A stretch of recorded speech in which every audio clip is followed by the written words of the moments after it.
زنی که شوهرش اطاعت نمیکنه، او را نافرمانی میکنه، حقوق او را ادا نمیکنه، شوهر به او امر میکنه که نماز بخوان، اون نماز نمیخوانه، روزه نمیگیره، حلال و حرام براش فرقی نداره، خلاصه ترک فرض الله میکنه، چون این زنی سرکش است. قرآن برای اصلاح چنین زنهای سرکش 3 طریقه بیان میکنه. اولا میگه که او را شما خوب نصیحت بکنی، البته به همون طریقی که قرآن بیان میکنه، یعنی با سخنان نرم و شیرین و با رفتار نیکو، موعظه حسنه.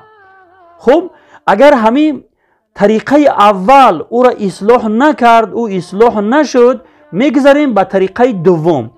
طریقه دوم قرآن بیان میکنه این است که در یک حجره جوگه خوابتون شما جدا بکنه، یعنی با اونها شما قهر بکنه. یعنی قهر کردن نه این که شما از خانه بروی، از منزل بروی، بلکه در یک حجره شما با همسرتون قهر بکنه، در کنار همسرتون شما نخوابه، خوب نکنه. خب اگر این هم کارآمد نشد، میگذاریم به طریقه سوم. طریقه سوم تنبیه دادن زن است، یعنی زدن، یعنی زدنی که یگان جاش سیاه نشوه، یگان جاش نشکنه، یعنی در جایهای ملایمتیش به شپلاق میزنی، نه اینکه به مشت بزنی که یگان جاش سیاه و کبود بشوه یا اینکه یگان استخوانش بشکنه.